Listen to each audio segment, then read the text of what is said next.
me oleme teinud ettepanekud jaanuari alguses, eile oli teine istung selles asjas ja on tekkinud mingi ühisosa seal, mille on ääretult hea meel, et ministeeriumid, politsei, prokuratuur ja õiguskomisjon on kõik ühel nõul. See ühisosa on päris suur ja kui see saab realiseerub veel enne, kui Riigikogu läheb suvel puhkusele, siis on see päris suur samm edasi. Mäe tippu jõudmiseks ongi vaja teha väikseid samme kogu aeg ja millestki rääkida. Millest see ikkagi seisneb on see, et kõik on täna ühel meelel, et kadunud isik tuleks ära defineerida seaduses täpsemalt. Sest meil ei ole täna, ta on defineeritud, ta ei olegi defineeritud, ta on väga üldine, kui tehakse teade, siis hakatakse inimest otsima. Aga see definitsioon seadusesse sisse kirjutamine annab võimaluse, et me kirjutame sinna ka sisse, millised lisameetmed saaks menetlejale juurde anda selles asjas.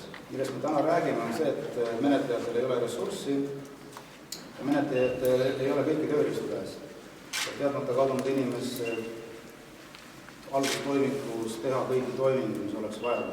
Konkreetselt me oleme kokku leppinud, me oleme ühel meelel selles, et pangasaladus peaks olema menetlejale võimalik ligipääsetav, kui on tegemist teadmata kadunud inimesega ja menetlejal peaks olema võimalik teha kolmandate isikute kõneeristusi. See on see, milles me oleme kõik ühel meelel õiguskomisjonis. Lisaks me räägime, et menetlejal võiks olla tegelikult kogu aasta Irekini see tööriistade valik käes ja siis vajaduspõhiselt saaks neid kasutada, sellele me täna vaidleme miskipärast. Lisaks me räägime sellest, et võiks ära reguleerida sellise asja nagu kannatanu esindaja, kui laps kadunud on, siis tema ema loetakse kannatanuks. Ja see kannatanu esindaja on kuidagi muud ära reguleeritud volitusega täna, aga reaalselt see esindaja ja menetleja vaheline koostöövorm on reguleerimata, see tähendab seda, et mõnel juhul me ootame 1,5 kuud, kui me saame tutvuda tagaotsimistoimikuga, mõnel juhul me ei oota, me saame seda kohe teha. Menetleja esindaja ehk siis kannatanu esindaja on abiks sellele menetlejale, kellel on niigi vähe ressurssi, kes peab tegelema mitme erineva asjaga, et see aitaks neid asju kiiremini lahendada. Asja mõte on selles, et inimese kadumise puhul see menetlusprotsess toimuks maksimaalselt kiiresti, 5 päeva jooksul me peaksime olema suutelised, õigumise menetleja peaks olema suuteline välja selgitama selle, et kadunud inimest ei ole otsitavas piirkonnas, siis oleks vaja otsingujuhi kokkuvõtet ja oleks vaja ära profileerida see kadunud inimene.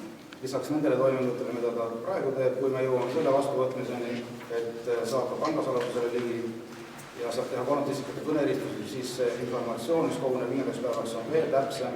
Meie ettepanek on see, et 5. päeval, kus on reaalne aeg, et inimene maastab enam elus olla ei saaks, peaks see 5. päeval, kui inimest ei ole leitud ja need asjad on kõik tehtud ära, siis see toiming võiks liikuda ära selle tsentraalsesse uurimisgruppi, mille võiks taas luua, sest täna on niimoodi, et regioonides menetlevad neid asju, mitte kellelgi ei ole ülevaadet tegelikult, mitte keegi ei märka, kui on anomaalia, siis keegi ei saagi neid märgata, kui meil on 35 Eestis, üle Eesti on 35 erinevat menetlust, need on kõik kuskil regioonides, mitte keegi tsentraalselt ei vaata selle asjale suures pildis peale, siis me ei märkagi selliseid kurjategijaid, kes näiteks on Varvara kadumise ajal ja tapmise ajal.